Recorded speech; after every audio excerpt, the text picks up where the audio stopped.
How's it going, people of the Marvel Cinematic Universe? Welcome to my She-Hulk Episode 4 recap, review, and breakdown. And today's episode saw some interesting developments with regards to more Wong and some interdimensional things going wrong, I guess. Like, no rhyme intended there. So, as usual, guys, I'm gonna save the review and conclusion, if you will, of my thoughts on this episode towards the back end. Let's start with the recap and breakdown. If you enjoy this video, would always appreciate a like. And this started with Donny Blaze, and he was doing a magic show, you know, little teases of the ancient art of levitation. Even though he can use the mystic art, shall we say, he was hooked up to a wire here. But the main part of this is when he opened a portal to another dimension. And some of these dimensions looked like some kind of hell locations and whatnot. I'm sure many fans are going to be like, oh, Mephisto. Oh, was the goat later on Mephisto? Jake, that is. This is when Madisynn, with the Y spelled not the way you think,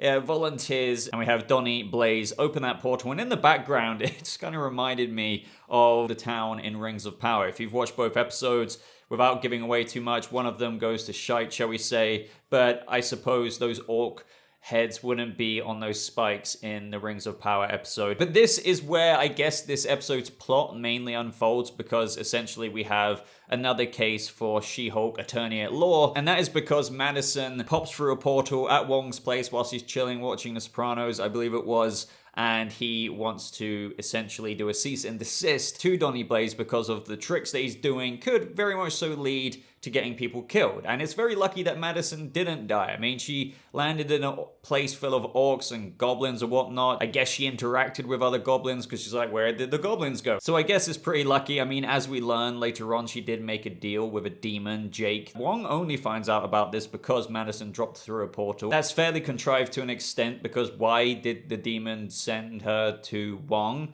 Because if you think about it, if he didn't, he would have never brought a case to Jennifer Walters to, you know, do this whole cease and desist to Donny Blaze. So I'm not expecting great things from this show's writing. This is what I mean. This show just, it doesn't really have too much substance. That's why I call it like a, you know, if you're there with your friends, your partner or whatever, kicking back on the sofa watching this, get some popcorn, try and enjoy it for what it is, but it's not spectacularly amazing. In fact, quite far from it.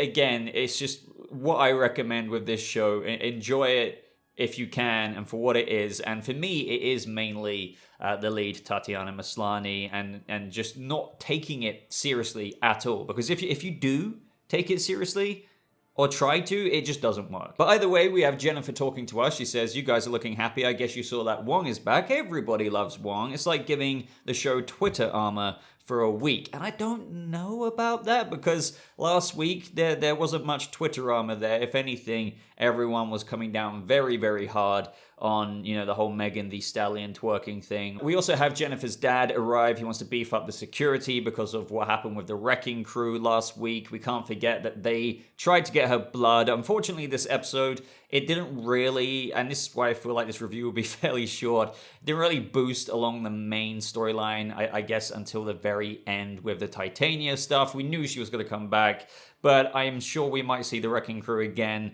try and get her blood. That's all leading to how the boss won't be happy because they weren't successful, as we learned at the end. They're trying to get her blood, as teased and foreshadowed by Hulk at the beginning when he was erasing her blood. They don't want any chance, even if there's 1 in a millionth chance of anyone actually harnessing the Hulk abilities with the blood, which is why he destroyed it in the lab. But there's still people obviously trying to get it, as, you know, they tried stabbing her with that syringe at the end of last episode, but they were unsuccessful because she has impenetrable skin. But that gets visited upon a little bit later in this episode with someone talking about vibranium. You could even argue that guy was one of the Wrecking Crew members under one of the masks, maybe even the very guy who tried to get the blood, because he seemed pretty fascinated by her. But more or less, this is all the bigger behind the curtain stuff amongst all of this, I guess, side questy stuff that we're getting in these episodes lately. Moving forward, we have Wong arrive, and that's when Jen later goes into the bar and she's working on the cease and desist. This is also setting up a bit of the dating profile stuff that we saw in the trailers. More on that in a little bit. We have Wong and Jennifer go to Donny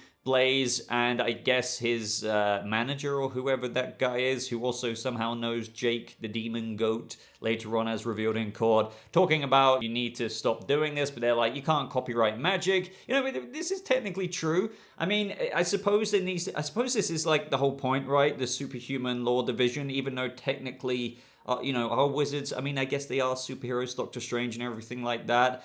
But surely this shouldn't be handled. This is another thing that I thought this episode with the American legal system. Shouldn't this really just be handled by the Masters of Mystic Arts or the Sorcerer Supreme? I mean, I know that's why this episode exists, because it's like, hey, let's give it to She-Hulk and, figure this out. But again, I argue, realistically, this should be handled by them. I guess, in of itself, that would be kind of some illegal activity, detaining your own prisoner and whatnot. But hey, this is the MCU. We have Avengers killing people and all kinds of other things without any repercussions. So again, why am I talking and reviewing this in a serious manner? Meanwhile, we have Jen going on some dates. Doesn't really work out with the whole Jennifer perspective, which is why she pops into She-Hulk mode a little bit later. That's probably going to be like some, underlining aspect of how she wants to find someone who also appreciates the Jennifer Walters side rather than that of just the She-Hulk side. I mean, obviously she finds a date a little bit later who is really interested in her and who she is really interested in. But in the morning, towards the end of the episode, as soon as he saw Jen, he was just like, yeah, I'm gonna go. So this could lead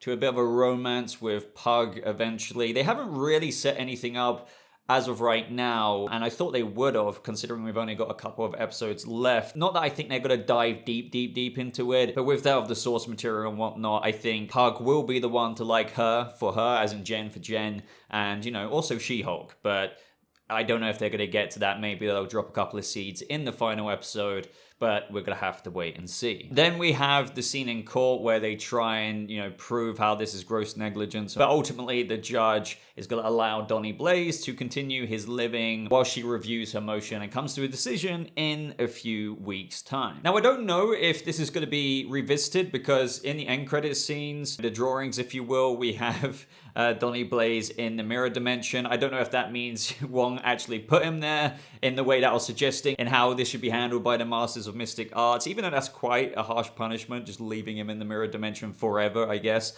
But at the same time, it's probably just a little bit of a meme drawing to the reference that Wong made. Now, after Jen finds the pediatric oncologist guy, this is when we go back to Donny Blaze, continuing that living, and he starts to open the portal with his sling ring again and try to put another volunteer into the portal, but this is where she doesn't want to. He summons a dove, and out of the egg comes a little baby demon. They can also grow, and this is where all the swarm starts coming in. So we finally get a bit of action here. It was alright, but at the same time, I do have some issues, because we had Wong interrupt Jen's private time, shall we say, and she dips to help Hulk out of the situation. I argue that he really didn't need her, because ultimately, that little spell that he casts at the end, I don't think this is nitpicky, because he just sucks all of them into the portal. I argue he could have cast that spell right at the beginning. He didn't need She-Hulk's help. And also, even before that, I was thinking they could just fly through, like when they were tossed through. It's just like, why are they staying on the other side? They could just fly back through.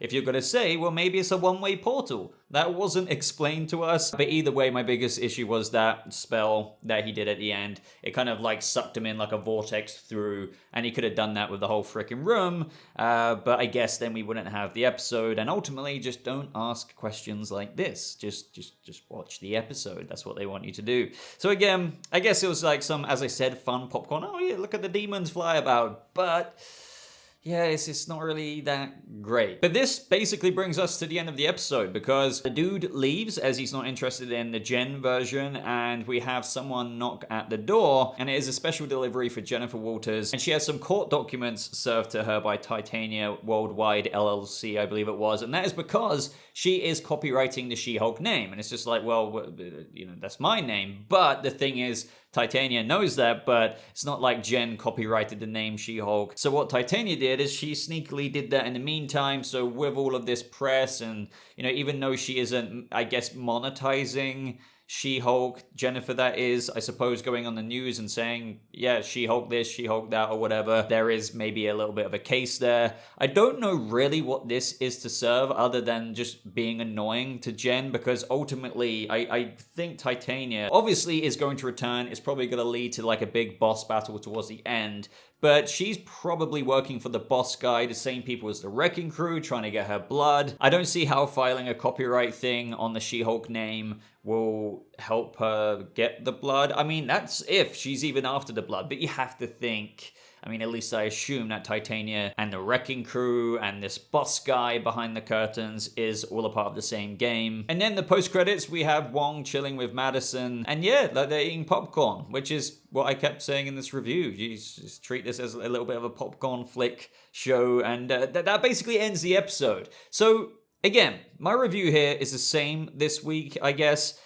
It is just an okay show. I wouldn't call it great. I wouldn't even call it like good. The best thing about it, again, I know I say this every single video, is Tatiana Maslany. I think if it wasn't for her, I wouldn't nearly be as interested in this show. The writing is, well, as I pointed out, just not really that great. It's not meant to be taken too seriously. The show doesn't have too much substance there. It's just meant to be a bit of switch your brain off fun, and I hate to sound harsh there, but that is what this show is. Switch your brain off a little bit. Don't ask questions with certain plot contrivances, this, that, or the other that happens. This show is still entertaining. I'm not going to say it isn't, but finding something entertaining subjectively doesn't make something critically good. You know, as my friend says, he enjoys Indiana Jones and the Crystal Skull. He's entertained by it. He thinks it's a great movie in that standpoint, but it's also a terrible movie in other ways, in the objective critical sense, if you're looking at it through the review lens. And that's kind of the analogy I want to give to She-Hulk. So let me know what you thought of this episode, guys. I'm just kind of